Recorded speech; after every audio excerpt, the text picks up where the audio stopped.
quero saber como lidar com isso, né? Ok. Porque os desafios vêm, os acontecimentos vêm, sejam eles grandiosos, sejam eles dentro do meu mundo, o que a gente pode fazer? Mas antes eu quero que você confira mais uma vez, o Brunner deu a explicação aqui pra gente do que é esse mundo bunny, mas eu quero pedir ao pessoal que coloque aqui, por favor, a imagem, né, para você entender o que significa. Então, como o Brunner disse pra gente, olha, B de brittle, em inglês, frágil, A de ansioso, o N de não linear, ou seja, esse ecocardiograma que vem, né? Lá em cima, embaixo, enfim, compreensível. Porque a gente às vezes para e não entende o que está acontecendo no mundo. Agora, como é que eu lido com este conceito e com esse mundo de hoje, que é tão desafiador, Bruna? Para também não ficar numa bolha, né? Sim, sem dúvida.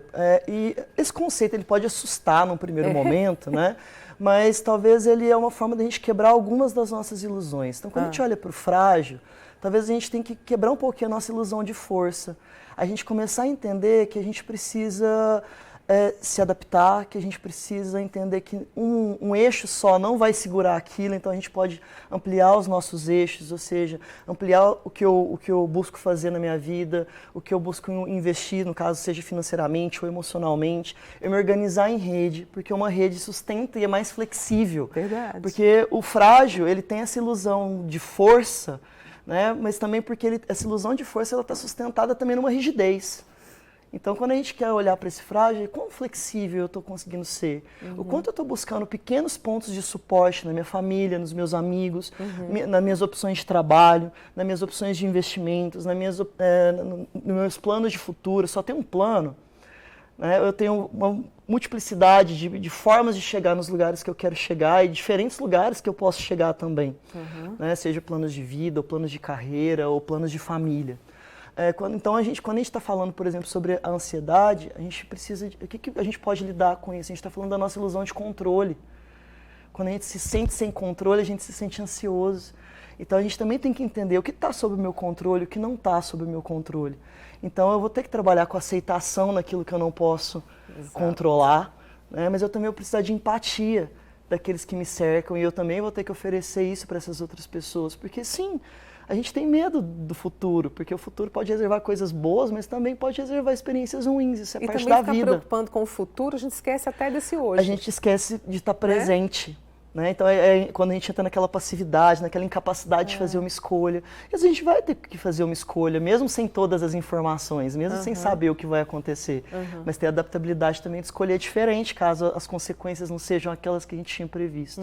O que entra no próximo, né? Na não linearidade, a gente entender que diferentes movimentos nem sempre vão ser previsíveis, é a nossa ilusão de previsibilidade.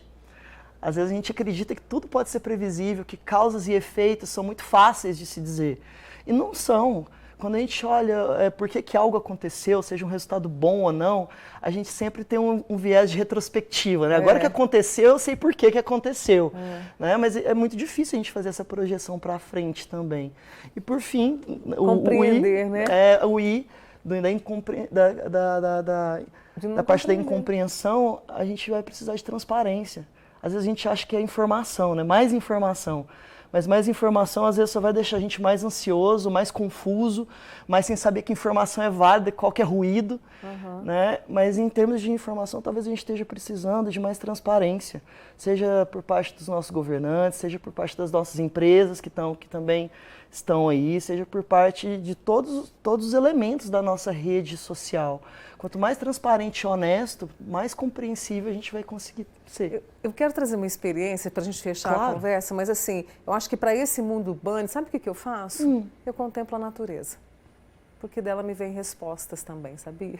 Claro. Eu estou falando tudo isso, eu estou lembrando que para essas coisas eu vou buscando ali, claro, as ferramentas, a rede de apoio, mas eu acho que a natureza conversa muito conosco, né? Claro.